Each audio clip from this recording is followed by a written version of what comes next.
On va pouvoir aborder des sujets hyper importants pour les enfants, que vous allez aborder sans doute pour la première fois. Vous allez découvrir des choses incroyables sur vos enfants. Bienvenue dans la matrescence. Dans ce podcast, on part à l'aventure. L'aventure la plus merveilleuse et difficile de la vie, la parentalité. Laissez-vous embarquer au travers des épisodes qui explorent toutes les facettes, des plus complexes aux plus fun, du monde des parents. Apprenez, riez, pleurez, découvrez et débattez en écoutant la matrescence. Nous avons une mission, vous donner des clés pour vous accompagner à n'importe quelle phase de votre parentalité. Je suis Clémentine Sarlat, votre hôte depuis mars 2019 déjà. Je suis ultra curieuse, très enthousiaste, mais beaucoup trop bordélique.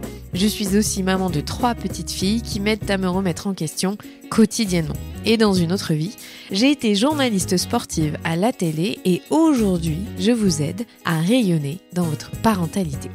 Abonnez-vous pour ne rien rater. Allez, let's go!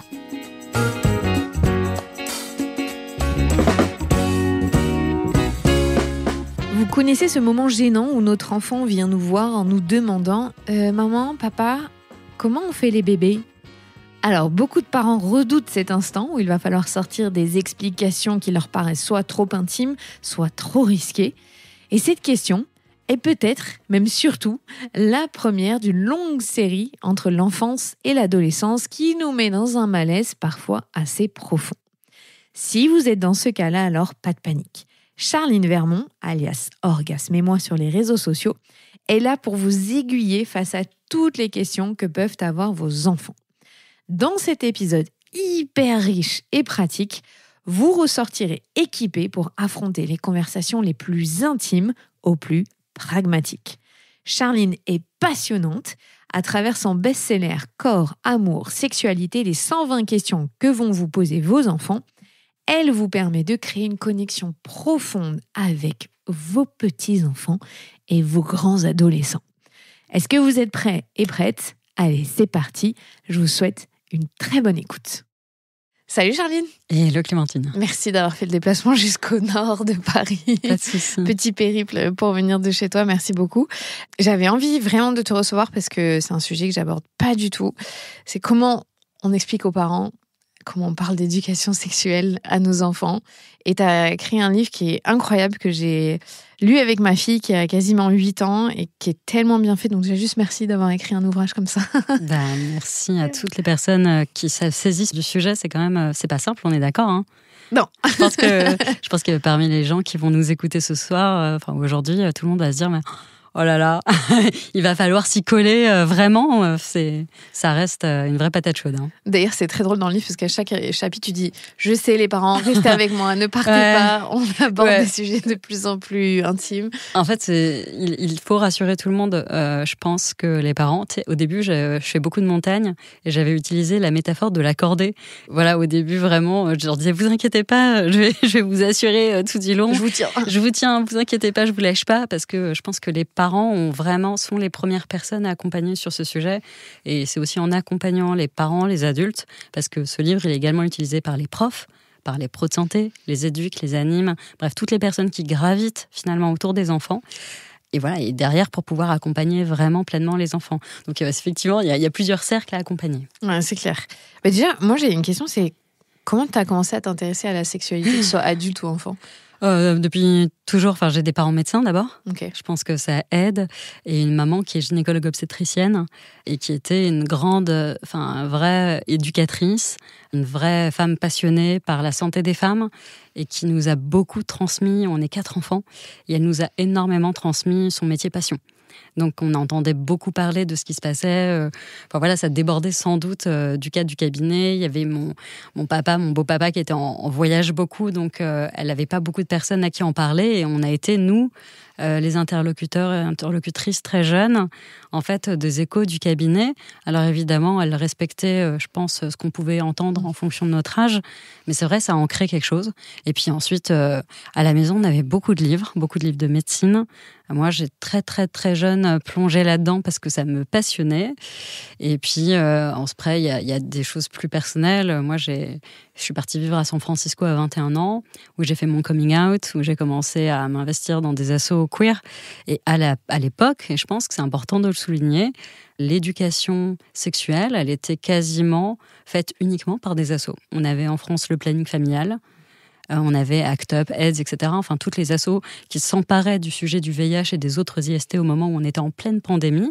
Et en France, réellement, entre la naissance du planning familial et là, aujourd'hui, 2025, où on va avoir un programme qui va être un peu pris en charge par des professeurs, etc., on a quand même un historique où pendant près de 60 ans, cette éducation à la sexualité, elle était vraiment gérée par le monde associatif essentiellement.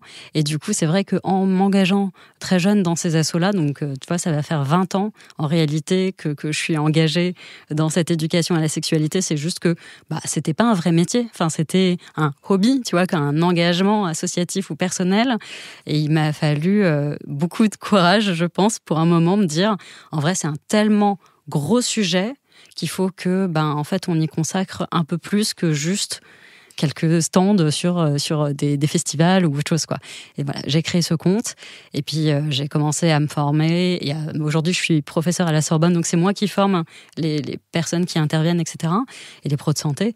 Mais c'est vrai que voilà, on est en train de vivre un tournant majeur, un tournant qui tourne autour du fait que les droits sexuels sont des droits humains. Je pense que c'est important de le rappeler, qu'il y a beaucoup de personnes, en l'absence d'éducation, il y a beaucoup de violence. Et aujourd'hui, il faut protéger les femmes, il faut protéger les enfants. Même si mon compte, il s'occupe vraiment beaucoup d'adultes, le premier livre qui est sorti, et ça a surpris les gens. Pourquoi les enfants ? Parce que c'est les personnes les plus fragiles. En fait, c'est les personnes les plus exposées. Il faut commencer par protéger les personnes qui sont le plus à protéger, c'est les enfants. Voilà. Comment est-ce que tu décrirais, du coup, l'éducation positive à la sexualité ? Alors, c'est vrai que les gens ils disent « Ah, c'est quoi positif ?» En fait, d'abord, je pense qu'il y a quand même une continuité avec l'éducation positive au sens large. C'est-à-dire, pendant très longtemps, on considérait que c'était normal d'éduquer les enfants dans la terreur et l'effroi, peur des coups, peur des brimades, des engueulades, des punitions, des sanctions. Et tout d'un coup, il y a quand même une prise de conscience, voilà, que moi j'ai envie de croire qui est majeure en fait, il y a une autre manière de faire. On peut en fait accompagner son enfant vraiment en le rassurant, en le valorisant, en le validant, en lui faisant comprendre, en faisant des alliances en fait éducatives, pédagogiques, etc. C'est pareil finalement pour la sexualité. Pendant très longtemps, la sexualité, elle était perçue à travers un prisme de tabou et de honte.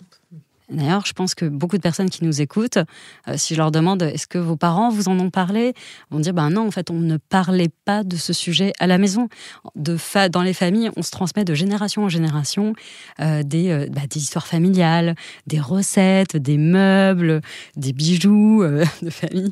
Et en réalité, il y a un sujet sur lequel il y a une impasse, vraiment de génération en génération, un sujet qu'on n'aborde pas, c'est tout ce qui a trait à l'intimité.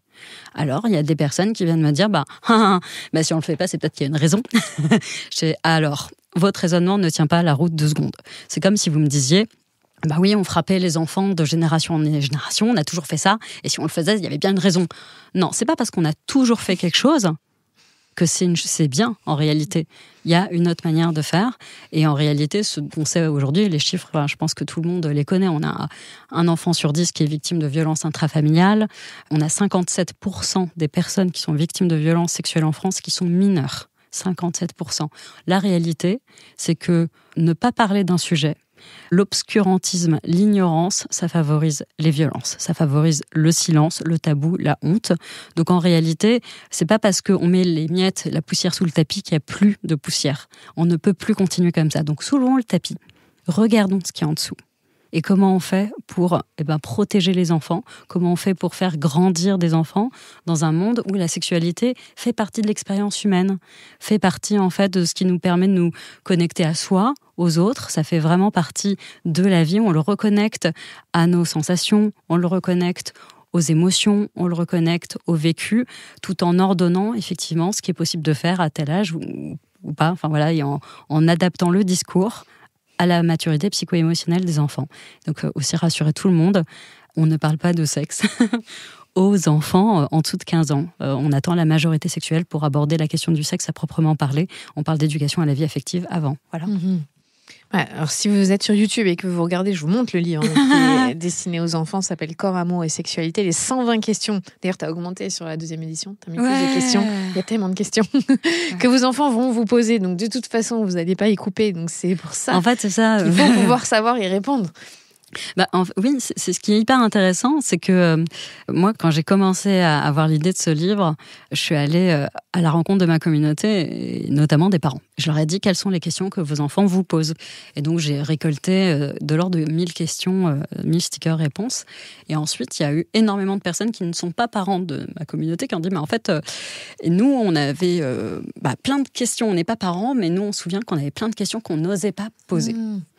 Et j'aurais dit, OK, donc je vais faire j'ai vu ça, donc j'ai dit, OK, je vais vous créer. Quelles sont les questions que vous n'osiez pas poser à Petit, vous et en là, tant qu'enfant. j'ai reçu 4000 stickers réponses. Et d'ailleurs, ce livre a failli s'appeler les 100 ou 120 questions que vos enfants n'osent pas vous poser. Je me suis dit, en vrai, c'est fini. Ça, c'était avant. Maintenant, oups, allez. On arrête la honte et le tabou. Et aujourd'hui, les enfants vont pouvoir poser. On va pouvoir créer un espace safe où les enfants se sentent suffisamment en confiance pour pouvoir exprimer en fait leurs interrogations, etc. Parce que de toute manière, s'il n'y a pas cet espace pour pouvoir poser les questions, qu'est-ce qu'ils font aujourd'hui les enfants quand ils ont des questions ? Ils vont sur ils vont sur Internet. Exactement. Donc, ils posent des questions à d'autres enfants qui ils posent des questions, etc. Plus. Et puis avec, franchement, donc voilà. Donc aujourd'hui, il y a aussi une forme d'urgence. C'est-à-dire les réseaux, puis Internet, les téléphones portables au minima, collège, mais même parfois avant. En réalité, ça nous oblige, nous, parents, à arrêter de faire les autruches. Et donc, c'est un peu ce que j'écris dans la boîte à outils, c'est-à-dire vos enfants ont des questions et elles méritent une réponse. Je crois que c'est vraiment la base de la base. C'est que si vous considérez que c'est pas à vous de répondre, c'est un vrai sujet de considération pour l'enfant qui est là avec ses peurs, ses angoisses, etc. Et voilà, peut-être qu'on reviendra plus tard sur la boîte à outils, mais la première chose, vraiment, accueillez les questions de vos enfants. Et vraiment, rassurez-les en disant « C'est super, c'est une super bonne question, ouais, merci de me l'avoir posée, t'as trop raison » et tout, que l'enfant se dise « Ah, mais en fait, j'ai le droit de poser des questions ». C'est pas interdit, c'est pas honteux. Et puis quelque part, ils disent ok, donc c'est ça l'adulte, ok, c'est à maman que je peux poser les questions, elle est ok quand je pose la question, elle me met pas la honte, elle me met pas la honte, etc. Donc tout d'un coup, c'est bête, mais on crée un canal. Ce canal, moi je dis outre le fait que déjà vous allez avoir des discussions passionnantes avec vos enfants, vous n'avez même pas idée. Ce canal, il est essentiel parce que personnellement, et pour beaucoup de personnes qui ont lu le livre, ça fait entrer aussi la relation parent-enfant ailleurs, en fait. On va pouvoir aborder des sujets, des choses. Sur l'amour, juste, tu vois. Voilà, le cœur sur la table. Il y a aussi un côté on va pouvoir aborder des sujets hyper importants pour les enfants, que vous allez aborder sans doute pour la première fois. Vous allez découvrir des choses incroyables sur vos enfants. Également, découvrir leur esprit critique, leurs observations, leur perception du monde. Moi, je leur dis, la première chose que vous faites quand un enfant vous pose une question, vous lui retournez la question. Mais vas-y, je te laisse faire. Je vais te laisser défiler ta question. C'est que en fait, parfois les parents, et tu l'expliques très bien, ils savent pas par où commencer quand un enfant vient leur poser une question qui les met mal à l'aise. Ouais. Et donc toi, tu donnes une super astuce et un super outil. C'est donc la première chose, comme tu l'as dit, de les valoriser dans le fait qu'ils ont osé poser cette question et de leur dire bravo, c'est super. Je suis trop contente que tu me poses. Voilà. Ouais. Et tu donnes aussi une autre astuce, donc tu vas pouvoir nous parler, qui est de leur retourner la question. Oui, retourner la question, parce que en fait, les enfants ont des représentations. Que vous le vouliez ou non, ils grandissent dans un monde où il y a beaucoup d'images, il y a des conversations avec les potes, ils sont tombés sur du contenu, vous savez pas. Et en réalité, c'est hyper intéressant. Derrière une question, il y a souvent la question, puis en réalité, il y a parfois l'interrogation ouverte et cachée, et vous allez tout d'un coup découvrir la représentation que vos enfants ont de l'amour, de comment on fait les bébés, ça veut dire quoi intime, etc. En fait, toutes ces représentations, elles changent avec les âges, et aussi, en fonction de ce que l'enfant vous dit, vous allez comprendre que son niveau de maturité sur le sujet, c'est-à-dire il y a des fois où c'est d'une mignonitude absolue et vous dites ok, donc là on a besoin de pas aller trop en profondeur, on va rester sur quelque chose de très très mignon, presque naïf, parce que c'est un peu le degré de maturité ou d'éveil que mon enfant a sur le sujet. Des fois, vous allez entendre vos enfants limite vous faire une disserte, dire mais d'où ils connaissent ça, etc. Et t'es ok, donc là, toi, t'as vraiment une grosse curiosité sur le sujet, t'es déjà allé chercher. Donc moi, pour répondre, il va falloir que je muscle un peu la réponse, que j'ai un peu de matière. C'est aussi pour ça que ce livre est là, avec plein d'illustrations pour que vous puissiez vous appuyer dessus. Voilà, et éventuellement même rajouter des informations si vous trouvez que c'est pas assez complet, mais je crois que ça l'est déjà quand même.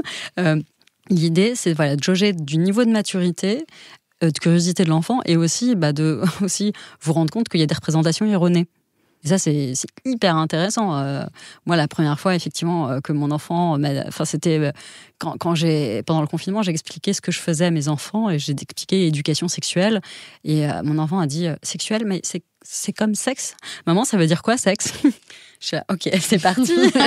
Alors ça, c'est saut dans le grand bain direct. Et j'étais là, oh là là. Alors on y va. Et toi, tu penses que ça veut dire quoi, sexe? Il me fait, le sexe, c'est Burke. Alors c'est bien, c'est clair. Et c'est hyper intéressant. Le stigma de honte.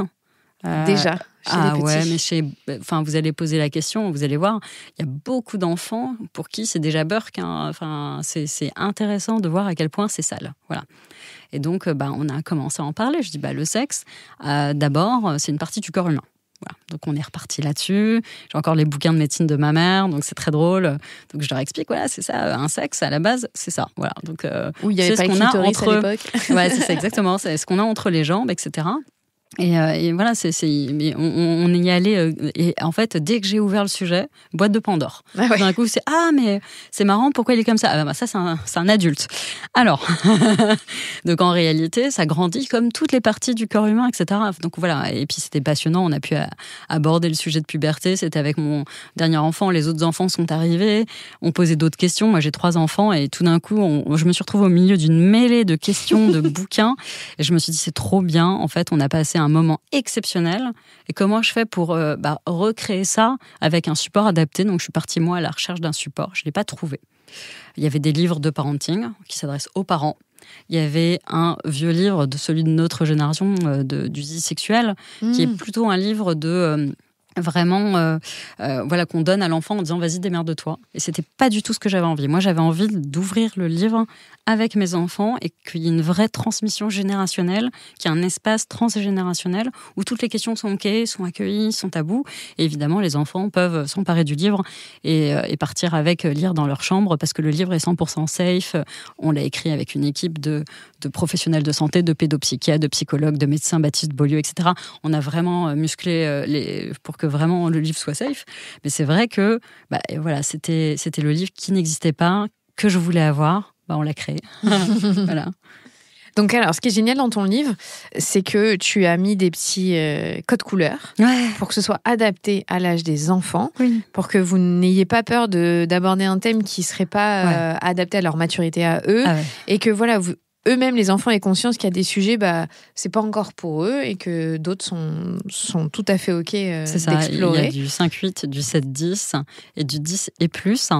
Effectivement, on s'adapte à la maturité psycho-émotionnelle des enfants. Donc les pédopsychiatres, psychologues qui nous ont accompagnés ont vraiment fait un travail de nous aider vraiment à segmenter ça, sachant que je rappelle que les enfants sont tous uniques. Donc il y en a qui sont très peu curieux sur le sujet, ou très peu éveillés, n'ont pas trop envie d'en entendre parler, et puis tout d'un coup il va y avoir un moment de bascule parfois, donc il y en a qui m'écrivent en disant tu sais, j'ai acheté le livre quand il est paru, et en fait mon enfant ne voulait pas en entendre parler, et puis là en rangeant sa chambre je suis tombée dessus, et en fait il était mais alors avec des post-it quasiment toutes les pages, et voilà. Et inversement il y a des enfants qui sont assez jeunes et vont avoir envie tout de suite de poser des questions extrêmement éveillées. Et là, les parents sont en panique en disant « Charline, je ne sais pas quoi faire. Mon enfant veut lire les pages. Voilà, elle a 8 ans, 9 ans, mais veut lire les pages 10 et plus. » Ce à quoi je dis, en réalité, le livre est 100% safe. Donc, si vous le voyez disparaître, parce que les parents, en fait, s'inquiétaient en disant... Ils lisent en cachette. Bah ouais, c'est ça. Le livre a disparu, je suis sûre qu'il est dans sa chambre, sous son oreiller, je suis sûre et tout. Et en réalité, j'apaise les parents, le livre est safe. C'est-à-dire, même si l'enfant s'aventure, par hasard, dans les parties, parce qu'il y a une vraie curiosité, maturité sur le sujet, de même qu'on a des filles qui sont réglées à 9 ans, tu vois. En réalité, je veux dire, il faut accepter le fait que les enfants sont uniques et certains vont avoir une puberté plus précoce et également, du coup, être sans doute aussi plus curieux de certaines choses avant. Et c'est OK, tout va bien. Pourquoi est-ce qu'en tant que parent, on est autant gêné de parler de ce sujet avec eux ? Alors je vais te dire, la réponse est violente, j'ai le droit de la faire. Je t'en prie. Alors, on va reprendre du coup des sources. 70% de la charge parentale est assurée par les femmes en France. C'est pas moi qui le dis, c'est l'INED, Institut national d'études démographiques. Et à minima, on va parler du Haut Conseil à l'égalité. 37% des Françaises ont vécu des actes de violence sexuelle. Et comme toutes les assos qui travaillent sur le sujet, et moi je le vois sur à peu près toutes mes interventions, que ce soit auprès de pro de santé ou pas, on estime qu'une femme sur 2 qui est victime n'en a pas conscience. D'ailleurs, quand je fais des interventions, je fais des sondages en temps réel. Et donc, au début des interventions, je demande qui a été victime effectivement d'actes intimes ou sexuels non consentis. Et puis ensuite, on va parler de consentement et de VSS pendant toute une session. Et à la fin, je refais un sondage et généralement on passe du simple au double. Donc moi le chiffre de 37%, du coup je vais quand même le projeter. On va le faire, on va dire 75% du coup. Donc c'est intéressant de se dire que les mères qui s'occupent quand même encore majoritairement des enfants et notamment de ces sujets-là, elles sont à 75% elles-mêmes victimes de violences sexuelles au cours de leur vie. Ce qui veut dire pour beaucoup un terrain sinistré, avec des traumas parfois encore très vivaces, c'est extrêmement difficile. C'est monumental, c'est monstrueux de demander à quelqu'un de transmettre de manière hyper... Allez, lui dis quoi, c'est OK. Un sujet sur lequel on a été soi-même traumatisé. Et donc, moi, je voulais dire à toutes ces personnes, et notamment ces femmes qui nous écoutent, écoutez-vous, prenez le temps.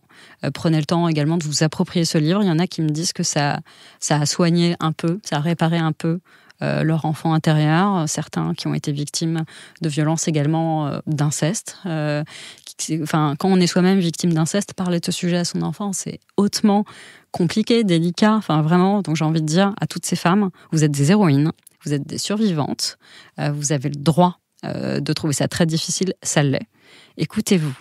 Appropriez-vous et quand vous êtes prête, avancez. C'est vrai qu'on parle, tu vois, de la maturité de l'enfant sans prendre en compte que ça vient réveiller ce que tu disais, des traumas, des blessures, et parfois qu'on n'a même pas encore identifiées. Exactement. Et qui vont se manifester à la lecture du consentement, du respect. Ouais. D'ailleurs, c'est la réaction des parents qui m'a mis complètement, qui m'a vraiment donné envie d'écrire le livre pour les parents. Je me suis dit, j'ai tellement de parents qui m'ont écrit en disant que ça avait résonné en eux. J'étais en mode, c'était censé être pour les enfants. Mais OK, en vrai, j'entends, évidemment que ça résonne chez beaucoup. Du coup, je vais vous créer votre livre pour vous, les parents, les adultes. Mais c'est vrai que ce livre, déjà, en fait, il entre en résonance. J'imagine que c'est aussi pour ça qu'un des premiers thèmes abordés, c'est le consentement. Ah oui. Parce que c'est la base. C'est la base, ça a l'air évident. Il y a des journalistes parfois qui m'appellent en me disant bon, alors Madame Vermont, aujourd'hui le consentement, c'est bon, on en entend parler depuis 2017, tout le monde a compris. Et je suis là. Alors, venez avec moi en intervention en classe, en fait. Vous allez voir par vos propres yeux, en fait, à quel point on est très, très, très loin du compte. Non, le consentement, les gens, peut-être effectivement dans une petite bulle parisienne de journalistes, mais sortez du 3e arrondissement, s'il vous plaît. Venez dans les banlieues avec moi, venez dans les petites villes de province avec moi.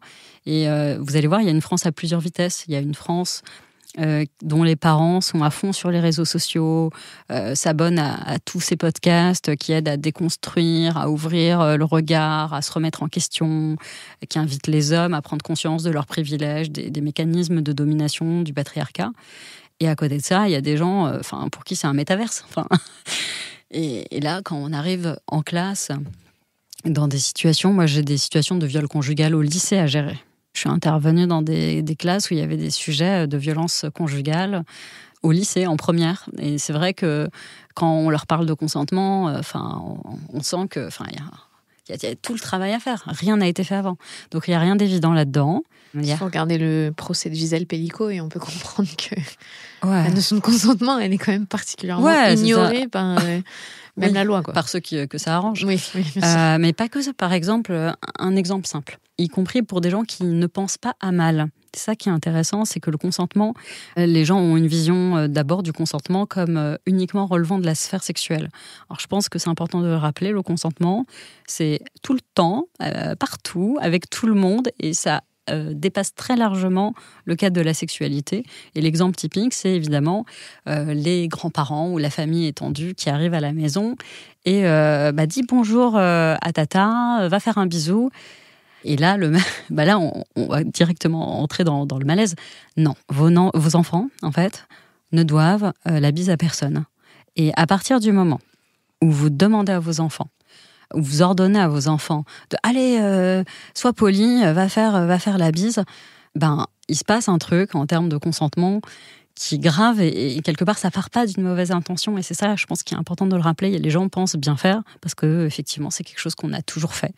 On a toujours finalement considéré que les enfants n'étaient pas maîtres, maîtresses de leur propre corps. Que leur corps finalement appartenait un peu aux autres, appartenait un peu à la société. Et que pour faire plaisir aux autres, ils devaient accepter des gestes dont ils n'ont pas envie. Voilà, on comprend que là, il y a déjà une espèce de rupture en fait, alors que la politesse, c'est de dire bonjour, s'il vous plaît, merci, au revoir. Ça, c'est la politesse. Tout le reste, ce sont des dogmes. Et considérer que être poli, c'est faire la bise, c'est un dogme. C'est un dogme qui n'est pas respectueux du consentement. Voilà. Donc, vos enfants, le plus important, effectivement, c'est posé au début du livre, leur corps. Et c'est un peu la métaphore du château-corps, que château fort, château-corps, les enfants le surnomment comme ça, que j'ai utilisé. Ça leur appartient, c'est leur territoire, c'est leur intégrité physique et nul ne peut y accéder sans leur consentement. Voilà. Et ça, c'est important de leur dire tout de suite, très jeune, en fait, et de le respecter et de le faire respecter soi en tant qu'adulte. C'est-à-dire, en fait, quand on voit un enfant qui refuse un geste, leur dire vraiment, non, il veut pas. Voilà, et c'est important de respecter qu'il ne veut pas faire la bise. Il a complètement raison de poser ses limites. Il est vraiment légitime à poser ses limites. Et si vous voulez, vraiment, j'ai envie de dire, le truc le plus poussé qui soit, moi j'emmène parfois mes enfants dans des expos à Paris, et je me suis retrouvée dans les transports en commun, dans le métro. Alors effectivement, dans le métro, il y a des gestes parfois, même involontaires en fait, et je revois ma numéro 2 qui hurle « Maman, il m'a touché sans mon consentement !» Alors ma fille, elle a très bien compris un truc, c'est que quand on touche et qu'elle n'a pas donné son consentement, elle est légitime à gueuler comme un putois. J'ai envie de lui dire, meuf, t'as tout compris. Voilà, c'est ça. Vas-y, retiens que ça, c'est parfait.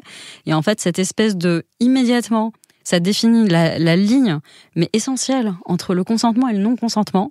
C'est-à-dire, si on t'a pas demandé avant et que t'as pas donné ton accord de manière enthousiaste, etc., alors on est déjà dans le non-consentement et c'est interdit et gueule comme un putois. Très, très fort. Et en fait, je me dis, mais inconsciemment, involontairement, je vais donner un outil majeur en fait pour le reste de ses jours, et franchement c'est merveilleux. Donc on donne aux enfants d'abord les moyens de se défendre, d'identifier ce qui est normal, ce qui n'est pas normal, et un cadre éventuellement pour pouvoir parler de ce qui a eu lieu qui n'est pas normal. Voilà. Oui, ça c'est tout de suite pour les 5 ans, c'est la première chose qu'ils peuvent apprendre, même bien avant d'ailleurs, sur le consentement, mais tu l'explicites un petit peu plus avec la notion de protection aussi qu'ils peuvent avoir pour eux. Dès 5 ans, même bien avant, ils peuvent venir nous voir pour nous dire cette fameuse question. Maman, papa, Comment on fait les bébés? Ouais. Donc, je crois que c'est la question qui angoisse le plus les parents. C'est vrai. Alors qu'en fait, elle est. J'y réponds d'ailleurs pas tout de suite. J'y réponds. Bien sûr, non, c'est clair. C'est pas une des premières questions. C'est pas tout de suite. J'y vais doucement parce que c'est le chapitre 7 de mémoire ou 8 pour les bébés. Effectivement, là, il faut grader en fonction de l'âge, quoi. Et d'ailleurs, quand ma numéro 2, alors moi, ma numéro 2, c'était un sacré numéro sur le sujet. Je me revois très bien. En fait, elle m'a cornerisée. Elle est venue me voir dans la cuisine pendant que je préparais le dîner. Et elle me fait maman, il y a un truc que je comprends pas. Et elle tenait le zizi sexuel, du coup, que je lui avais filé parce qu'elle avait plein de questions à l'époque. Et elle regarde l'image, elle fait bon, il y a un truc que je comprends pas, c'est comment la graine elle fait pour passer de la fille ou de la dame au monsieur. Et elle regarde l'image, elle fait en vrai, ça y est, je sais, je crois. C'est par le nombril. Bah, tu vois, ils ont le nombril à la même hauteur et en fait, ça passe par le nombril. Et en fait, c'est vrai que il manque l'étape. En fait, on ne voit pas la rencontre des gamètes. Et enfin, où l'espèce de circulation des gamètes n'est pas représentée en tant que telle. Et ma fille, elle était persuadée que ça passait par le nombril. Et elle me fait c'est le nombril, maman. Je fais non, c'est pas le nombril, mais je t'expliquerai plus tard. Elle me fait non, je ne veux pas plus tard, je veux maintenant. Je fais ok. Alors, bon, je finis ma sauce et j'arrive dans ta chambre. Donc elle m'attendait dans sa chambre de pied ferme. Et moi, j'étais vraiment extrêmement, et pourtant professionnelle du sujet, etc. Je me disais, mais à cet âge-là, et selon sa maturité, donc elle a sauté une classe, etc., elle est très mature et tout, qu'est-ce qu'elle peut entendre en réalité? Elle avait quel âge? Elle avait 7 ans. Okay. Et là, je me dis, bon, elle était en CE2, qu'est-ce qu'elle peut entendre réellement à cet âge-là, en fait? Et je me suis dit, mais ça se trouve, ce que je vais lui... si je lui explique le principe de la reproduction des mammifères, et puis ça intervient à quel stade, en SVT, elle voit ça quand, mais je crois que c'est CM1, CM2, tu vois, je me suis dit, bon, en vrai, c'est pas si loin que ça, est-ce que j'ai le droit de prendre de l'avance? Et j'ai fini par dire, ok, je me lance. J'ai essayé de lui expliquer le câlin d'amour. Elle me dit, non, mais ça, j'ai compris le câlin d'amour. Comment la graine, elle passe de là à là. Je fais, ok, bon, on est parti. Donc là, j'ai pris un crayon et j'ai dessiné à main levée le dessin en fait que tu vois sur réellement la reproduction des mammifères, c'est-à-dire une pénétration phallo-vaginale avec le trajet du spermatozoïde, le trajet de l'ovule et puis une rencontre et une fécondation. Et donc ça a été un stade où il a fallu que je lui explique en même temps que je dessinais ce qui se passait. Et donc, je lui dis, voilà, alors quand deux personnes s'aiment énormément, ils ont envie de créer ensemble un bébé, ils décident de faire un câlin d'amour. Et pendant le câlin d'amour, voilà ce qui se passe quand on a envie que les graines se rencontrent. Et donc, voilà, donc, je suis là. Et donc, je dois lui expliquer ce que je suis en train de dessiner. Donc, pénis, érection, vagin, tu vois, je lui dessine tout ça. Et je scrute en même temps son visage en disant est-ce qu'elle suit? Alors elle était complètement passionnée, elle était là ah ouais, ah d'accord. Et là ça se rend compte, tu vois, et ensemble ils font ah oui, tu m'as expliqué pour les règles le petit nid, voilà, c'est ça. Donc là l'anidation elle peut avoir lieu parce que du coup entre temps effectivement il y a un petit nid douillet, voilà, donc elle avait complètement retenu le principe. Bref, et là je me dis c'est quoi la suite? En fait, je la regarde et je lui dis, est-ce que ça te suffit? Est-ce que ça te va? Et elle fait, attends, je re-regarde et elle me redit l'intégralité de ce que je viens de lui dire. Et elle finit par me dire, ok, donc c'était pas par le nombril. Mais maman, mais pourquoi ils l'ont pas dessiné dans le livre? Je fais, parce qu'il y a plein de personnes qui pensent que ce que je t'ai expliqué, c'est extrêmement compliqué et que vous, en tant qu'enfant, vous ne pouvez pas comprendre. Elle fait, si, je peux comprendre. Bon, elles sont prêtes quand, les lasagnes? Et je fais, ok. Alors, et littéralement, on est partis manger tous ensemble. Et moi, j'étais en train de me dire, mais je suis à 120 battements par minute. Et ma fille, elle a l'air de trouver que c'est le truc le plus cool et normal du monde. Et voilà. Elle a expliqué ça à tous ses camarades.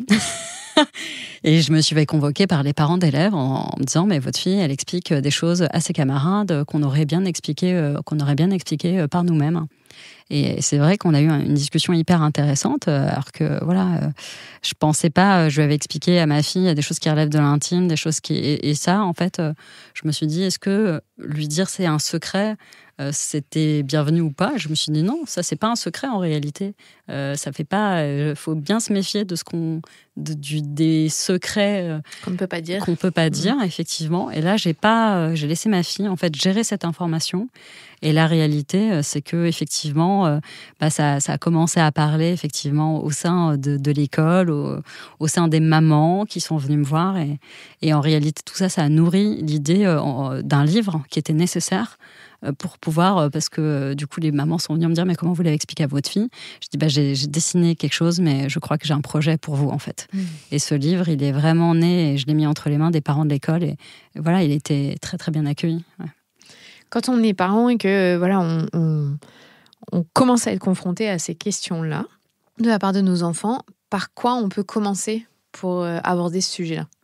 C'est-à-dire de manière générale ou Ouais, tu vois, on n'a jamais encore abordé ce sujet avec ses enfants, on n'a pas trop eu de notions sur le consentement, on ne savait pas trop comment il fallait expliquer aux enfants tout ce qui est des parties du corps. Tu le conseillerais de commencer par quoi? Alors, ça dépend à quel âge. En fait, moi, je dis souvent pour les parents qui sont plus jeunes, qui viennent me voir, d'enfants de 3-4 ans, je leur dis, en vrai, prenez déjà le livre. Parce que même si les explications, elles commencent à partir de l'âge de 5 ans, il y a déjà des dessins. Et les dessins, par contre, ils sont complètement accessibles très très jeunes, en fait, parce qu'on nomme les parties du corps humain. Et vous pouvez déjà utiliser le livre pour nommer les parties du corps. Et vraiment, appeler un chat, c'est un peu ce que je dis dès le début. Il n'y a pas de zizi, de zézette, etc. Et moi, j'ai d'ailleurs fait un vrai travail autour de ce sujet-là. La question, pourquoi est-ce que les adultes ont donné des surnoms aux parties génitales de leurs enfants, alors qu'on dit bien un nez, une bouche, voilà. Et ça, c'est hyper intéressant. Quand on creuse un peu, on s'aperçoit que, en tant qu'adulte, on a tellement l'habitude de sexualiser ces parties du corps humain que pour marquer une forme de frontière et de ligne rouge, eh bien, on va donner des noms, des petits noms mignons aux enfants pour exprimer que c'est la même chose, mais pas sexualisé. Et ça, en réalité, sauf qu'eux, ils savent pas ça. Sauf que eux, en fait, avant d'être des objets de fantasme et de désir, ce sont des parties du corps humain. Et c'est à nous, adultes, en réalité, de faire un vrai travail d'apaisement sur le sujet et de prise de distance, de se rappeler que ce sont des parties juste du corps humain. Et c'est hyper intéressant, effectivement, les enfants se saisissent des mots qu'on leur donne. Donc voilà, pénis, vulve, etc. Mais voilà, il n'y a aucun problème à nommer correctement les parties du corps humain. Donc ça, c'est la première chose. La deuxième chose, c'est de leur rappeler que leur corps leur appartient. Et très tôt, si possible, d'introduire cette notion de consentement. C'est-à-dire, est-ce que tu veux que je reste dans la salle de bain pendant que tu te douches ou pas? Est-ce que tu veux que je sois là pendant que... Et voilà, et en réalité, à partir de l'apprentissage de l'autonomie aux toilettes, j'aime pas la propreté comme si c'était sale. En réalité, à partir du moment où l'enfant est autonome, à la fois dans ses passages aux toilettes, mais également sous la douche, vous pouvez déjà proposer à l'enfant de sortir de la pièce, de laisser gérer ça, en disant voilà, c'est ton corps, c'est ton moment à toi. Est-ce que tu préfères que je reste ou que je sorte?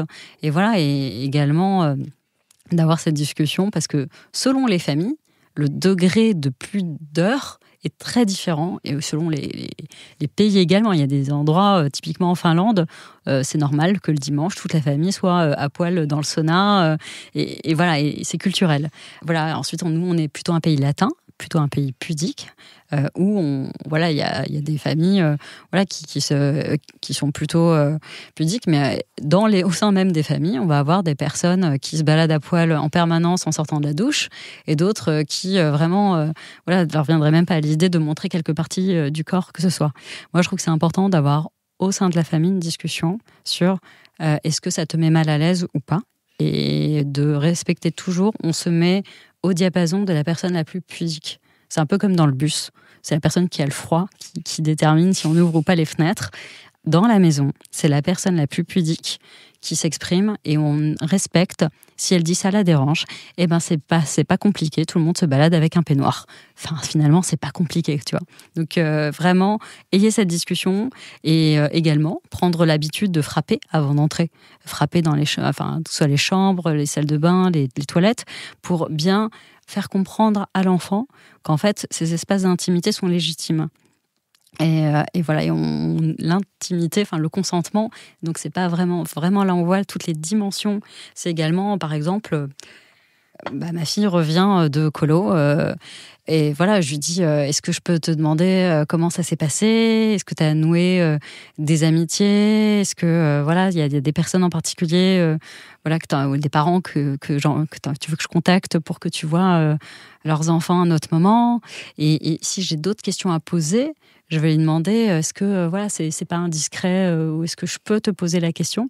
Parce que ça relève d'une forme d'intimité de sa vie à elle. Elle a 14 ans, la grande, c'est une ado, elle entre au lycée. Donc, tu vois, c'est vraiment, en fait, déjà dans un cercle de ça m'appartient à moi, c'est ma vie à moi d'ado. J'ai pas forcément envie de te raconter ça. Et du coup, je pose la question en amont de savoir si c'est OK ou pas d'aborder tel sujet.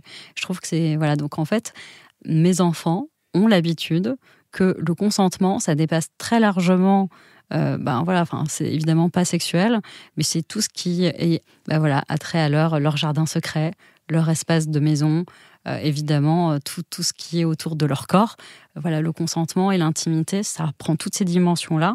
Et j'espère, et je pense, j'ose espérer que tous les enfants qui perçoivent ce genre d'éducation, moi je persiste à croire que en fait on leur donne une conscience de leur propre territoire, de leurs propres limites, qui sont légitimes de défendre, inouïes en fait, vraiment. Est-ce qu'il y a des sujets qu'on ne peut pas aborder avec eux?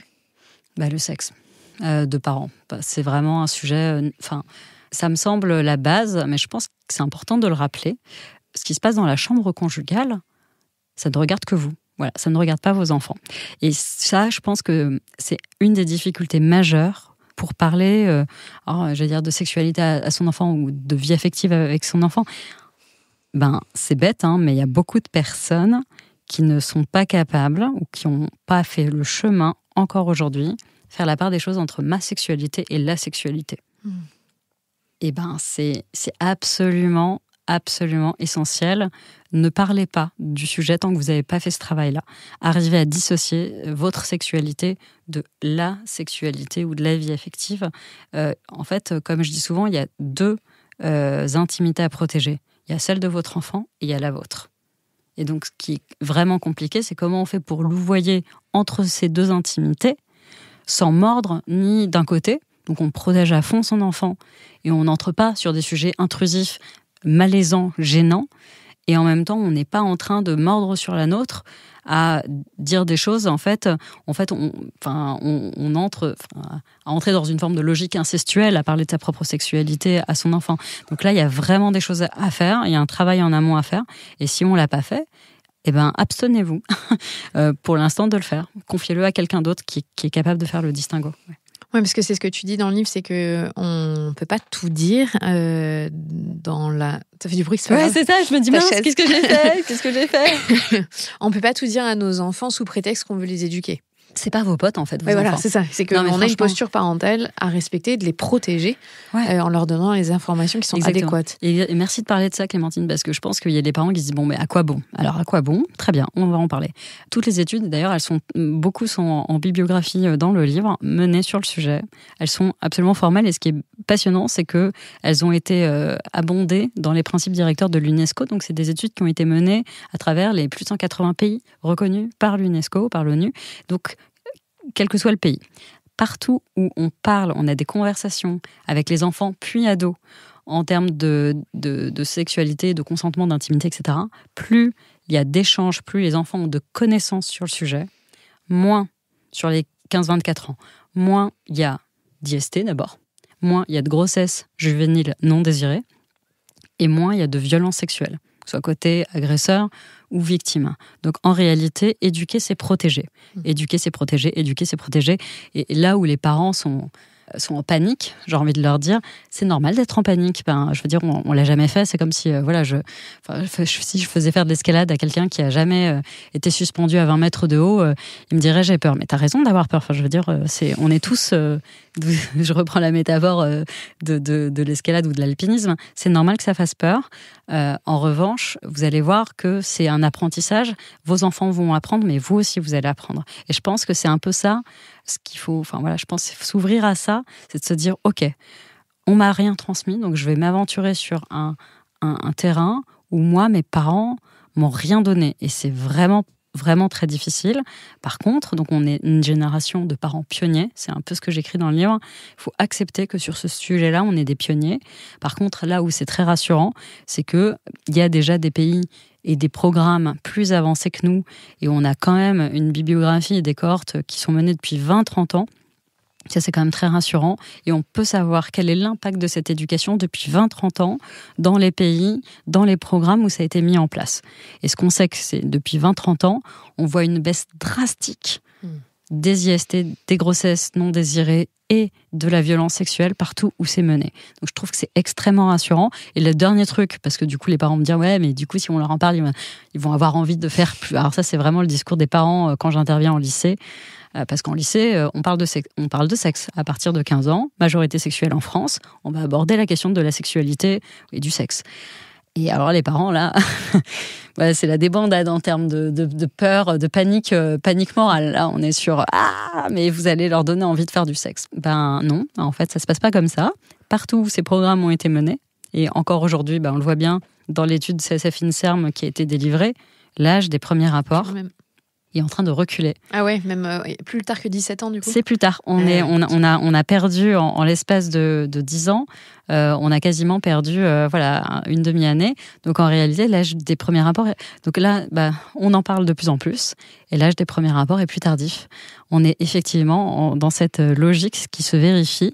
En fait, plus on augmente le niveau d'information, plus on augmente le niveau d'exigence. C'est-à-dire, ok, donc moi, ma première fois, j'aimerais que ce soit avec une personne avec qui on a pu parler de consentement avant, éventuellement faire nos dépistages, parler de charges contraceptives, etc., etc.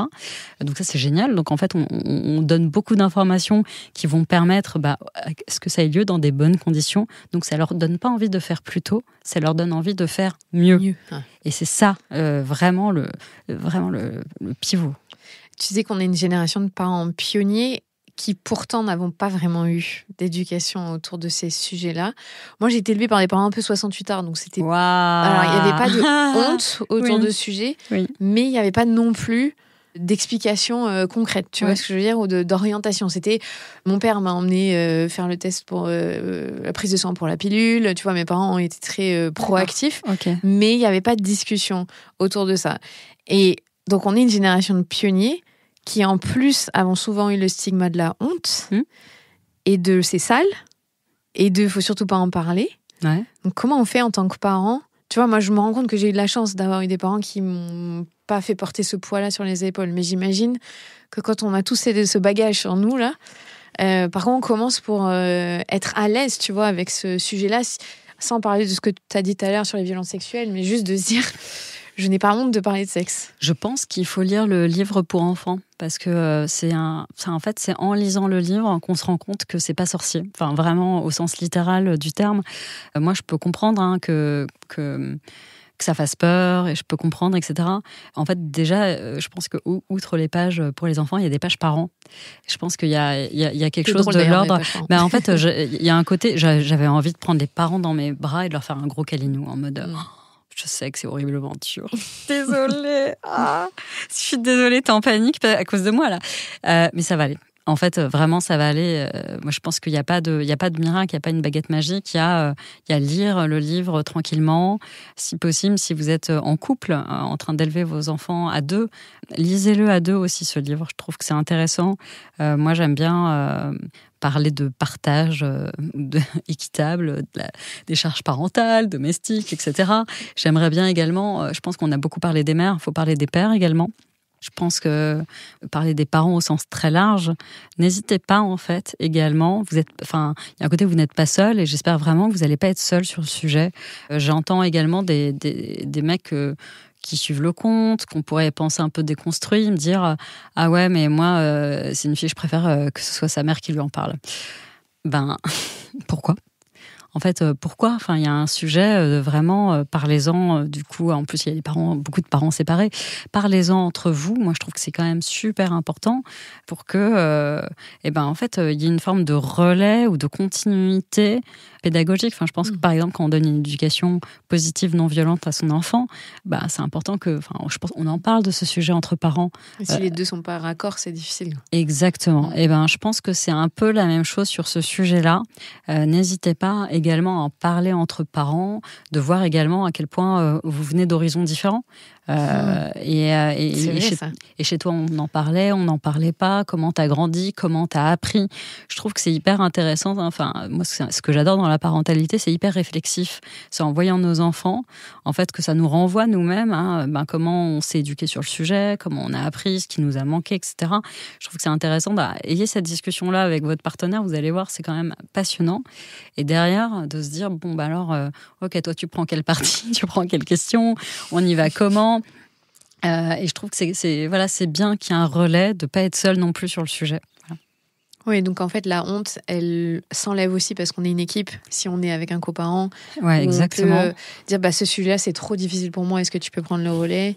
Ce sujet-là, je suis plus à l'aise. Et entre fratries et copines également. Par exemple, il y en a une qui me dit pour moi, je ne me sentais pas de l'aborder avec ma fille parce que j'ai vécu des choses très dures. Et en fait, avec ma sœur, on adore ton compte. Donc, je lui ai demandé si elle était OK d'être la tata de référence. Et je trouvais ça génial. En fait, je me disais, mais c'est formidable. Enfin, ce qui est important, c'est que l'enfant ait un adulte ou des adultes de référence pour en parler. Moi, j'ai trouvé ça très bien que cette femme, elle se protège. Elle a complètement raison de se protéger. Et si la tata, elle est à fond, la tata hyper ouverte d'esprit, qui adore parler de ça, faut lui dire quand même, tu parles pas de ta propre vie à mon gosse quand même, s'il te plaît. Mais si tu te sens à l'aise d'avoir leurs questions, de passer du temps avec tes neveux-nièces, pour répondre à leurs questions et tout, mais trop bien. Donc et je pense qu'entre copines, on pourrait également imaginer se dire, ok, il y en a une qui est un peu plus à l'aise pour aborder le sujet, ou ne serait-ce que parler entre copines du livre et de comment on peut aborder, ou qu'est-ce qui vous pose comme question, comment vous leur répondez. En fait, on va sortir du tabou en parlant. Enfin, il faut libérer la parole sur le sujet, et pas seulement la parole des enfants, mais surtout aussi des adultes. Parlez-en entre vous, voyez comment vous abordez le sujet. Il y a des tips, chacune va dire moi, généralement, je profite du moment où on est le soir en train de se coucher pour faire ça. D'autres qui vont me dire non, moi, c'est toujours au petit-déj. Alors voilà, vous allez voir, c'est très drôle. Il y a des timings différents, vous allez voir. Moi, je trouve que c'est trop bien. N'hésitez pas, du coup, à en parler, à vous sentir, vous, entouré, formé des teams. Et s'il n'y a pas de coparents, encore une fois, il y a la famille et les potes. Et tu vois, tu parlais tout à l'heure des parents qui ont peur que leur fille ou fils lisent le livre alors que c'était pas la bonne pastille, tu vois. Et j'avoue, je n'avais même pas réfléchi comme ça. Je l'ai laissé dans la chambre de ma fille qui a bientôt 8 ans. Et elle m'a sorti un truc de la page du livre. Et j'ai mis du temps à comprendre qu'elle parlait de ça. Elle dit oui, parce que dans le livre, elle disait ça. Et donc, et j'étais là, parce qu'on l'avait pas lu ensemble. Moi, je l'avais lu de mon côté. Je dis ok, en fait, t'as été voir. Ah ouais, elle a été voir sur les... Et tu m'as parlé, mais elle me l'a très bien expliqué avec, tu vois, elle avait bien compris. Et j'étais là, en fait, elle était capable de lire c'était pas du tout une partie dans les 10+, mais on n'avait pas été encore abordé ça. Et je me dis qu'en fait, il faut aussi leur faire confiance dans ce qu'ils sont capables ce à quoi ils vont s'intéresser en fait d'eux-mêmes. Ouais, c'est exactement ce qu'on disait tout à l'heure. C'est en fait les parents paniquent parce que effectivement le livre a disparu dans la chambre. Ils me disent mais en vrai, si votre enfant l'a pris pour le lire, notamment des passages, c'est qu'en fait il ou elle est en âge, en capacité de gérer ça. Enfin sinon il serait pas allé sur ces terrains-là en fait. Ouais, non, mais moi, ça m'a frappé de me dire, en fait, elle a pris, elle a manipulé. Parce que, comme tu le dis aussi, il y a des très belles illustrations. C'est visuel, les enfants, ils adorent. Faut qu'on parle quand même de Stomy Busy, de Juliette Mercier, qui a fait les illustrations. Qui sont vraiment chouettes. Et vraiment, Juliette, qui Je vous montre la page, sur regardez sur YouTube, de toutes les formes de seins qu'on peut avoir. Ouais. Et une fois, mes petites, elles sont tombées sur ça. Toi, maman, c'est plutôt comme ça. Et mon mari était à côté, il était mort derrière, il a dit, J'adore. Et eux, ils le prennent sur les dessins, c'est chouette parce que vraiment, j'aime beaucoup la candeur avec laquelle les enfants prennent ça. On en revient à ce qu'on disait, c'est que nous, on a tellement un passif de sexualisation. Les enfants, non, pas encore. Surtout sur cette tranche d'âge-là. Enfin, tu vois, ils n'ont pas encore été exposés à des images non désirées, non désirables. Donc, c'est hyper intéressant de voir leur candeur sur le sujet, leur fraîcheur. voilà, moi, je t'avoue que... Ouais. C'est trop chouette. Est-ce qu'on peut faire un truc Vas-y. où je prends, j'ai regardé 2-3 questions, une question par chaque tranche d'âge. Ah ouais, vas-y. Et comme ça, tu peux nous faire un petit pitch de comment on peut C'est le moment y où je me répondre. dis, je l'écris à 4 ans, j'espère que j'ai je me souviens de tout. Je pense que je vais pas te piéger. Alors, si je prends la question 17, c'est pour les 5-8 ans. Ok. Elle dit, pourquoi je ne peux pas me toucher devant tout le monde ? Question intéressante. Ça, c'est hyper intéressant. De toute façon, ce sujet de la masturbation infantile, il met les parents... je pense que là, pour le coup, on est vraiment sur le terrain le plus malaisant parce que pour les parents, la masturbation, c'est forcément un acte sexuel. Alors que pour les enfants, c'est pas le cas. Et je pense que c'est quand même important de le rappeler. On a des échographies, en fait, où on voit des fœtus qui se touchent in utero. Et ça, je trouve ça passionnant. On a des enfants qui se touchent depuis la naissance. Et puis, on estime que les enfants prépubères, donc avant la puberté, pratiquent à 85% la masturbation infantile. Donc, on est sur quelque chose de majeur que les parents, effectivement, préfèrent ne pas voir, mais que toutes les personnes qui s'occupent des enfants demandaient au personnel de maternelle ce qui se passe dans les dortoirs. En réalité, beaucoup d'enfants se touchent d'une manière ou d'une autre. Et en même temps, c'est le bon moment pour commencer à parler d'intimité et de consentement. Donc, quand vous avez votre enfant qui est en train, par exemple, de se toucher... Enfin, voilà, il y en a qui se mettent sur la coudoir du canapé, d'autres qui ont un coussin entre les jambes et qui se... on comprend qu'il se passe un frottement qui procure du plaisir. C'est le bon moment pour leur dire, en fait, ce que tu fais, c'est complètement OK, c'est hyper naturel, normal. La seule chose qui est importante, c'est que tu le fasses dans un endroit tranquille, par exemple dans ta chambre, pour à la fois préserver ton intimité et celle des autres. Voilà, c'est tout. Donc là, ça tient en une phrase. Donc, inviter son enfant à pouvoir continuer cette activité, mais en solo, à l'abri des regards, etc. Qui donne du plaisir. Parce que moi, je sais que je leur positive beaucoup ce mot-là, surtout chez les filles. J'ai 3 filles. Et toi-même, tu sais... J'ai un soulagement qui vient. Tu sais que ce que tu es en train de dire, t'en as même pas conscience, en fait, à quel point c'est inaudible par une quantité de parents hallucinante. Quand j'interviens, par exemple, au collège, et que je monte les slides aux parents, donc j'ai un petit zoom des parents avant les interventions, en fait, sur la masturbation, par exemple, et même plus tard, ce slide, il pose toujours problème. Les parents refusent complètement qu'on aborde le sujet de la masturbation. Et en fait, quand je creuse un peu, et si je leur dis, est-ce que la masturbation des ados, garçons, vous choque ? Non. Bon, donc en réalité, on comprend bien que ce qui pose problème pour les parents, c'est de s'imaginer que ces ados, filles, puissent avoir une sexualité solo, en fait, et du plaisir. Ça, c'est un truc, on sent qu'il y a un bug majeur, et notamment chez les mamans, parce que dans le Zoom des parents, il y a beaucoup de mamans, et je me dis, c'est d'une tristesse inouïe, en termes de misogynie intériorisée, de pas pouvoir ne serait-ce être réceptive, en fait, au fait qu'effectivement, les ados, même les filles... Oui, même les filles. Même les filles, effectivement. Donc, quand je t'entends parler de cette notion de plaisir, c'est vrai, tu n'as même pas conscience à quel point c'est révolutionnaire, finalement. C'est sûr que moi, j'ai pas entendu ces 2 mots-là. Tu sais, masturbation féminine et plaisir. J'ai plus entendu on n'en fait pas ou on parle pas de mes parents, mais tu vois, de la société en général. Ouais, bien sûr. C'est pas un truc qu'on doit. Moi, j'ai déjà entendu dire, c'est en mode slut shaming.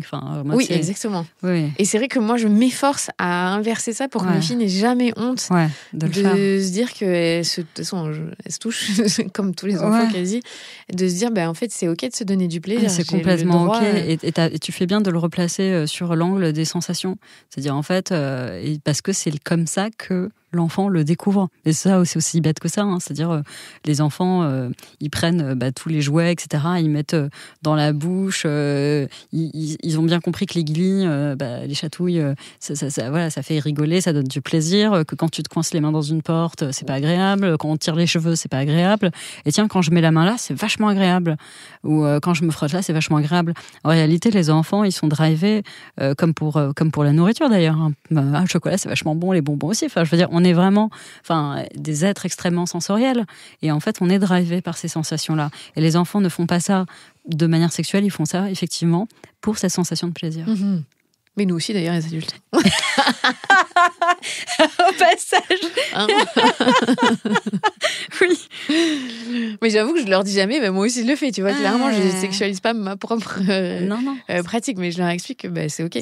Après, moi, ce qui est dur, tu vois, j'ai 3 filles, elles passent leur vie à se regarder. Tu vois, les enfants, ils ont. Ah non, mais les enfants, ils sont c'est passionnants. mon intimité, mais attends, C'est je voudrais comme... voir tes fesses quand même. Non, tu peux pas faire ça. C'est à mourir de rire. Et puis, encore une fois, ma numéro 2, qui était un vrai numéro sur le sujet, c'est là où je me suis dit, je l'invitais, elle, à l'intimité. Ton intimité, c'est. En fait, autant le respecter ça. Je lui dis, elle aimait bien raconter ses séances solo. J'étais là en disant, en fait, alors les autres ne sont pas forcément consentants pour entendre ça. C'est hyper intéressant. Donc là aussi, tu poses le cadre du consentement. C'est pas un secret au sens de, c'est pas, on n'est pas dans ce genre de secret-là. Non, t'as le droit d'en parler. À nous, on consent à écouter. Ça reste quand même ton intimité. Donc c'est juste que potentiellement, ça peut mettre d'autres personnes mal à l'aise sur ce sujet-là. C'est à mourir de rire. C'est comme quand elle nous convoque. J'ai rangé ma chambre, venez voir. Ok, donc et puis il y avait les doudous qui étaient sur le mur au-dessus de son lit. Et je dis, c'est marrant, ils sont pas du tout rangés dans l'ordre de taille. Elle fait, mais non, mais ça c'est celui-là, je l'utilise beaucoup, celui-là un peu moins, celui-là encore un peu moins. Elles les avaient rangés par ordre masturbatoire décroissant. Le fou rire. C'était à mourir de rire. Et c'est trop, c'est absolument, C'est génial, en vrai. C'est génial. Parce qu'ils ont une vision qui est beaucoup plus saine que nous. C'est ça, c'est simple. Final. Ils se cachent pas de. Ouais. Et encore une fois, ce qu'on disait, en tant que fille, c'est assumer, se prendre du plaisir. Et c'est ok. Ouais. Parce que, comme tu dis, c'est fou quand tu vas voir les parents qui te disent les garçons aucun problème. C'est normal. Pour eux, il faut bien c'est normal, et les filles, c'est honteux en fait. Nous, on se tient à carreau et jamais on ne touche. En fait, pour elles, ce serait je pense qu'il y a une intériorisation de la. Elles s'imaginent tout de suite que si leur fille apprenait ça lui donnerait envie d'explorer, j'ai envie de dire, dans ma tête, j'espère bien. Et que derrière, du coup, ça la placerait d'emblée dans la catégorie du slut-shaming, en fait. Ouais. Je pense que les mères, elles pensent pas à mal quand elles réagissent comme ça à ma conférence. Encore, moi, je pars du principe que tout le monde est bien intentionné. Et que leur réaction, c'est une réaction en fait qui va venir soulever des questions sur nos dogmes sociétaux. Mmh. Et tu vois, elle le voit plus comme un slut-shaming au lieu de se dire elles vont gagner en pouvoir. Ah ouais, non. Tu vois, si on change de vision, c'est peut-être plus facile. Ouais, voilà. Mais une fille qui a du pouvoir, ça fait peur aussi. Donc voilà, donc ça c'est je réponds mais tellement longuement à chaque question, n'hésite pas à me couper. Alors, avant-dernière question. Pour les 7-10 ans, oui. C'est quoi la puberté ? Trop hyper intéressant. J'en ai parlé encore ce week-end avec mon dernier qui a 11 ans. Et en fait, je lui dis, c'est vraiment le moment où on passe entre l'enfant, le stade enfant et adulte. Vraiment, c'est un truc très essentiel. Et je lui dis, ok, mais du coup, qu'est-ce que les adultes peuvent faire que les enfants ne peuvent pas faire ? Ils disent, ils peuvent avoir des bébés. Effectivement, c'est le moment où on est capable de se reproduire. On produit des gamètes et on est capable d'assurer la survie de l'espèce. Voilà, effectivement, ce moment de transition entre on est enfant, on est adulte, on l'appelle l'adolescence. Et effectivement, c'est toute une série d'évolutions à la fois physiques, mais également mentales, psychologiques, sociétales. Et c'est au moment de la puberté que ça se déroule, sachant que c'est en réalité un passage qui peut durer des années. Et c'est ça qui est important pour les garçons. Ça commence à 11-12 ans, ça se finit vers 17-18 ans. En réalité, la puberté, c'est un voyage. Et on ne sait pas quand ça commence, on sait à peu près quand ça finit. Et effectivement, le corps, il va largement évoluer. Et on va effectivement à un moment commencer à produire des gamètes. Bon, c'est marrant d'entendre mon gamin de 11 ans dire oui, je sais, bientôt je vais pouvoir produire des gamètes. Si tu veux, tu peux le voir comme ça. Effectivement, c'est très scientifique. Mais voilà, on a effectivement toutes les hormones sexuelles qui se mettent en route. Je pense que c'est quand même important de le rappeler. Le cycle menstruel qui arrive, les premières éjaculations, le sperme qui produit. Et ça, c'est la partie, c'est qu'une partie infiniment et quelque part peut-être pas la plus visible, mais c'est surtout les caractéristiques sexuelles secondaires. Il y a les boobs qui arrivent, la voix qui mue, les épaules qui s'élargissent, les hanches, les poils, etc. Voilà, c'est ça, l'espèce de truc informe, les boutons d'acné. Enfin, on a tout le package qui arrive, qui déferle. Et franchement, voilà. Et ça demande quand même beaucoup de réassurance. Moi, j'ai 3 ados, du coup, j'ai 14, 13 et 11 à la maison. Donc, il y en a eu 3 en 3 ans. Donc là, on savait qu'à un moment, on aurait 3 ados en même temps, tu vois. Et c'est génial. Chacune est à son rythme, très différent. Ils se chambrent avec beaucoup de douceur, non pas du tout, sur effectivement leurs caractéristiques sexuelles secondaires, sur qui sortent effectivement sur les boutons. Mais c'est trop mignon. Et puis voilà, le dernier enfant qui est un garçon, on a l'impression à cet âge-là que la différence est bien plus importante parce que la maturité est enclenchée très rapidement chez les filles. Et effectivement, chez les garçons, il y a un décalage. Et en plus, c'est le plus petit. En plus, c'est le plus petit. Donc là, t'as vraiment l'impression, c'est très très drôle parce que du coup, elles font clan, tu vois. Les deux grandes, etc. Mais c'est génial. Je pense que là, effectivement, on sent les prémices en fait, de la puberté qui arrive tout doucement. Tu sens l'énergie qui change, effectivement. Moi, je trouve que c'est absolument passionnant ces évolutions. Ouais. Tu me rassures parce que moi aussi, j'ai eu 3 enfants en 4 ans et demi. Ouais. Donc, je vais être comme toi à un moment, je vais avoir du 12 et du 16 ans et demi. Moi, j'adore cette phase-là. Ouais. Et je me dis, ok, l'adolescence, genre 3 filles en même temps. Ah, c'est génial. Éclore. Ah non, mais c'est génial. Enfin, tu verrais. Enfin, moi, j'ai un souvenir du coup, elles étaient hyper branchées sur leur puberté, évidemment. Et donc, je revois la grande qui revient du collège. Il fait, maman, est-ce que quelque chose de marron sur ma culotte, ça peut être mes premières règles? Je fais, ah oui. Et alors, elle était là, j'ai pondu. Du coup, j'avais les ovaires qui pondent un ovocyte. Je fais, ouais, tu vas pas le voir de la même manière. C'est marrant. J'ai pondu. J'ai fait, oui, t'as pondu. Elle a parcouru toute la maison. J'ai pondu. C'était la fête, quoi. Elle a fait, maman, j'ai gagné quoi? Vraiment, pour elle, c'était une célébration. Les premières règles, c'est maman, j'ai droit à quoi? Et j'ai dit, tu penses à quoi? Tu m'avais dit que je pourrais choisir ma protection. Effectivement, il y a tout un passage là-dessus. Et du coup, elle dit, moi, j'ai choisi la culotte menstruelle. Est-ce que je peux m'acheter? Et du coup, on était allés, effectivement, choisir des culottes menstruelles pour fêter ses premières règles. Elle était trop contente. Et voilà, et c'est fou. Quand sa sœur a eu ses règles 2 mois plus tard, elle était trop contente de pouvoir la guider sur comment on entretient ses culottes menstruelles, etc. La transmission, elle se font entre sœurs. Et moi, en fait, c'est pas un sujet. On sait exactement quand tout le monde a ses règles, y compris mon mari, qui est au fait de. Là, on va pas prévoir quelque chose de trop, parce que c'est les premiers jours des règles de Naomi. Elle est un peu fatiguée. Alors, on va essayer de prévoir un truc un peu plus calme comme rando ce jour-là. En fait, on est tous. C'est un non-sujet. On s'adapte. Le cycle menstruel de tout le monde fait partie de la vie de la famille. Ouais. Moi, chez moi, c'est clair que ça va être aussi ça. Alors du coup, mon mari, si tout le monde a chaque semaine, on a une. Je me dis, en vrai, vous allez avoir une couverture mensuelle. Chaque mois, tous les. Oui, c'est ça. Mais c'est bien, j'aime bien écouter. Ça, je trouve ça trop intéressant. Parlez-en. Enfin, moi, j'ai mis les règles. Ça apparaît dans l'agenda, les miennes, celles des filles, parce que du coup, on peut aussi projeter les phases de SPM où c'est moins facile, que ce soit pour moi ou pour mes filles, que ce soit juste avant ou pendant les règles. Typiquement, moi, je suis du style à tuyauter un peu le numéro 3, qui peut être un peu speed, en disant non, mais là, ta sœur, elle va bientôt avoir ses règles, ou alors elle commence à avoir ses règles, elle est très fatiguée. Donc, vraiment, tu te calmes et tu multiplies les gestes. Typiquement, il y a une répartition notamment des tâches domestiques à la maison, et les enfants participent. Il y a le tableau. Effectivement, c'est dans ces moments-là où je lui dis, là, elle est fatiguée, elle est partie après le repas, je sais que c'est son kiff, mais c'est toi qui vas le faire, parce qu'elle a ses règles, et c'est un non-sujet, il le fait, quoi. Et c'est vrai que je pense que l'éducation, notamment des garçons au sujet, est essentielle. Ouais, ça fera des meilleurs pères déjà, si jamais ils veulent l'être. Ouais, et puis des meilleurs partenaires s'ils sont hétéros. Ah, mais clairement. Ouais. Sur le sujet de... C'est clair. Ouais. Dernière question, pour les 10 ans et plus. Ouais. Comment on parle d'éjaculation ? En fait, de manière très scientifique.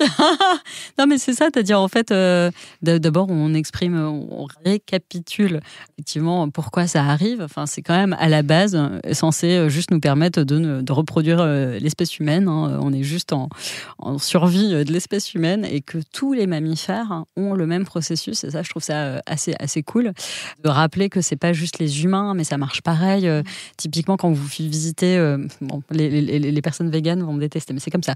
Mais quand on visite des fermes, etc., et qu'on parle d'ensemencement, etc., en fait, mes enfants comprennent très rapidement ce qui se passe. Effectivement, pour tout le monde, effectivement, pour se reproduire, il y a ça. Et les éjaculations, elles arrivent à la puberté avec une composition où il y a plein de choses, plein d'ingrédients dedans. Et voilà, et effectivement, c'est intéressant de se rappeler. J'ai pris beaucoup de plaisir à rappeler que c'est quand même un processus hyper intéressant qui se fait au moment effectivement où il y a une érection. Et il y a un circuit, le circuit de production et d'expulsion du sperme. Je t'avoue que ça a été un des grands fous rires en fait d'écriture de ce livre. Ah oui.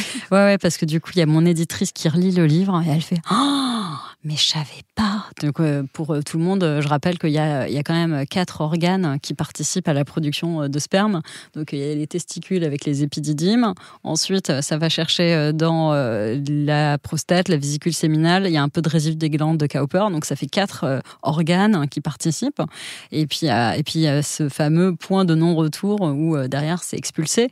Et le circuit se fait en l'espace de 2-3 secondes.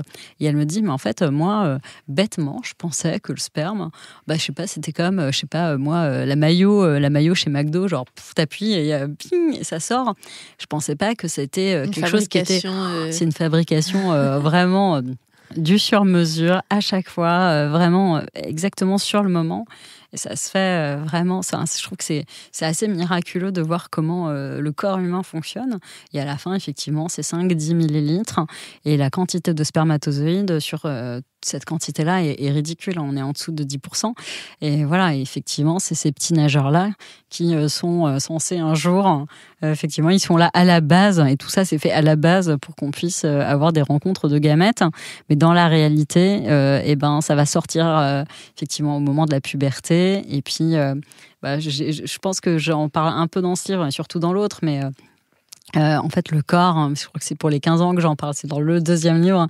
En fait, moi, je dis ça au lycée parce que il y a quand même une phase au lycée où les garçons se remettent à mouiller leur lit. En fait, c'est quand même une phase qui est pas si simple que ça à gérer quand t'es au lycée et que tu te retrouves avec des éjaculations nocturnes. Donc là, ça c'est pas pour les enfants, mais je continue pour ceux qui ont des ados. C'est pas simple à gérer de mouiller ses draps alors qu'on n'est plus un enfant. Et moi, c'est quelque chose dont je parle avec mes classes. Et effectivement, je leur dis, mais le corps est une machine extrêmement bien faite. Donc effectivement, au moment de la puberté, quand ça bat son plein, je peux vous faire une imitation de ce qui se passe en ce moment même dans vos testicules. C'est... Vous voyez le hamster dans sa cage. C'est ce qui se passe en ce moment. Et du coup, ça envoie effectivement de la testostérone d'abord partout. D'où la moustache qui apparaît de manière complètement anarchique, l'acné, tout ça. Et puis les poils, la mue, la voix qui fait des trucs très bizarres. Et la libido. Et effectivement, des cycles érectiles qui apparaissent quand même. Il y en a entre 10 et 20 par 24 heures. Avec aussi une vraie... Alors là, les érections, elles sont à répétition parce qu'il y a une quantité de testo. Et puis aussi, tout d'un coup, une énorme production de spermatozoïdes et de sperme. Donc le corps, il en est, mais submergé. Et donc, il y a 2 manières, effectivement. Soit, effectivement, on se masturbe pour évacuer ça. Et ce qui n'est pas évacué de manière volontaire à travers la masturbation est évacué de toute manière pendant la nuit, pendant le sommeil paradoxal, c'est les éjaculations nocturnes. Et donc voilà, ce phénomène, il est complètement normal, c'est complètement OK. La seule chose que tu peux faire, c'est éventuellement prendre en charge le nettoyage de tes draps pour pas que ce soit tes parents qui aient à gérer ça. Et c'est tout, c'est un non-sujet, mais c'est vrai que quand je parle de ça en classe, je vois tout de suite des regards, les filles découvrent souvent ce qui se passe. Moi, c'est en lisant le livre, parce que je pense que c'est vraiment pas un sujet qu'on aborde sur l'éjaculation, c'est vrai. En fait, on connaît... Non, mais tu vois, je me suis dit, on leur reproche aux hommes de rien connaître de nos cycles, et moi, je me suis fait la réflexion, mais moi, je connais même pas leur fonctionnement d'érection et d'éjaculation par la suite. Mais ça, c'est passionnant, parce que du coup, c'est ce que je constate, ce qui est beau dans les classes, et c'est pour ça que moi, j'aime pas faire des classes... sur ces sujets-là, j'aime bien faire les ensemble, parce qu'en fait les mecs ils découvrent en même temps, tu vois, typiquement on parle des éjaculations, donc les meufs elles sont avec des grands yeux en train de découvrir que leurs potes, parce qu'elles pensent que elles ont, et on va en parler, leurs règles, le SPM à gérer, que c'est hyper chaud, et que eux pendant ce temps-là ils sont en mode cuicui, les petits oiseaux, c'est tout simple. C'est pas la même chose, mais ils ont quand même ce truc à gérer, et c'est pas si simple que ça que d'apprivoiser leur organe. Donc voilà, il y a quand même un truc. Et puis les mecs découvrent aussi ce que vivent les filles.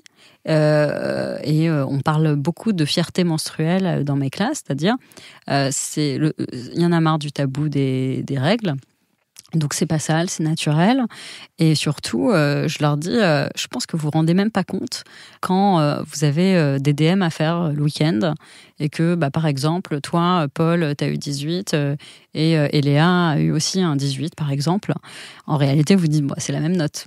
Sauf que Léa, potentiellement, sur le week-end, en fait, elle avait un SPM pas possible. Ça veut dire que, concrètement, il y a un toboggan hormonal, donc de chute d'œstrogène et de progestérone, qui fait que c'est ce qu'on appelle une dépression chimique. Concrètement, ça vient quand même largement inhiber la recapture de sérotonine. Et c'est quand même extrêmement dur de positiver et d'être bien dans ces moments-là.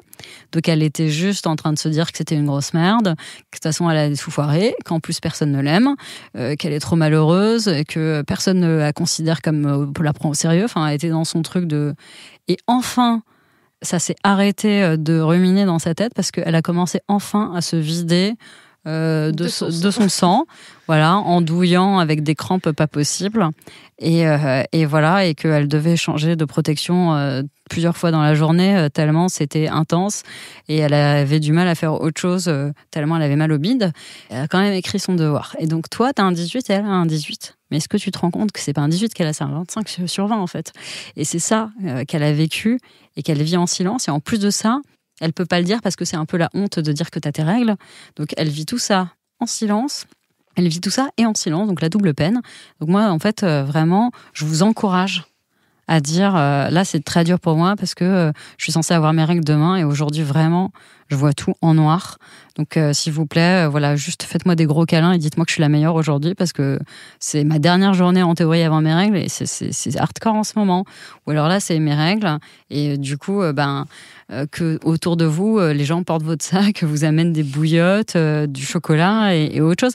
Mais la réalité, c'est en parlant du sujet que tout d'un coup, on fait naître, outre la connaissance, on fait naître de l'empathie. Mmh. L'empathie, c'est le mot-clé. C'est-à-dire, les mecs comprennent ce que vivent les meufs, et les meufs comprennent ce que vivent les mecs. Il y a quand même quelque chose qui dans les regards dans la classe, il y a un truc qui se passe de « Ah, mais en vrai, on va essayer d'être un peu plus à l'écoute, un peu plus en douceur, et surtout en empathie avec les autres. » Donc donc parlons d'éjaculation. C'est bien, on est parti d'éjaculation pour finir sur l'empathie, c'est magnifique. Oui, non, mais c'est vraiment. Mais donc, ça montre bien que c'est ce que tu fais, tu vois, l'éducation positive à la sexualité, ça amène des connaissances, une protection et de l'empathie. En fait, on fait société ensemble, et je pense que c'est un peu clé. Pour moi, cette éducation, elle aide tout le monde à nous faire comprendre à quel point ce qu'on vit, c'est éminemment humain, c'est éminemment commun à tout le monde. En même temps, il y a des singularités, et surtout, c'est pas tabou. Et plus on en parlera, plus on normalisera le fait que les autres soient à l'écoute de ce qui nous arrive. Comme aujourd'hui, on le voit bien sur d'autres choses comme l'endométriose, etc. C'est en parlant des sujets, en sensibilisant, en éduquant tout le monde, qu'on fait naître une forme d'empathie sur ce que chacune vit. Si on n'a pas cette parole-là, si on n'a pas cette éducation, alors on n'y arrivera pas. Donc, il n'y a plus aucun tabou à avoir. Donc, procurez-vous ce livre. Corps, amour, sexualité, des 120 questions que vos enfants vont vous poser. Parce qu'ils vont vous les poser, comme tu l'as dit, de toute façon. Donc, autant être bien armé pour y répondre. Et faites-le avant qu'Internet ne le fasse, surtout. Exactement, c'est bien. On a plus de connaissances, nous, que Internet, évidemment. Évidemment. En tout cas, on a de l'empathie. Merci. Avec beaucoup. Grand plaisir. Merci, Clémentine. Merci, Charline, d'avoir accepté de venir. Et puis, à très vite. Ouais. Et bon courage, les parents. Merci. Vous venez d'écouter un nouvel épisode de la Matrescence. Merci infiniment pour votre soutien. Si vous voulez découvrir de nouvelles pépites, n'hésitez pas à aller sur le site www.lamatrescence.fr. Vous pouvez également vous abonner à la newsletter qui sort tous les vendredis. Rendez-vous également sur le site pour pouvoir vous inscrire. Ensuite, vous devez vous abonner sur votre plateforme d'écoute pour pouvoir recevoir les notifications. C'est ce qui fait grandir ce podcast. Merci infiniment et continuez de partager ce savoir autour de vous. Je sais que c'est comme ça que beaucoup des auditrices et des auditeurs ont découvert ce podcast. Alors un grand merci. Prenez soin de vous. À la semaine prochaine.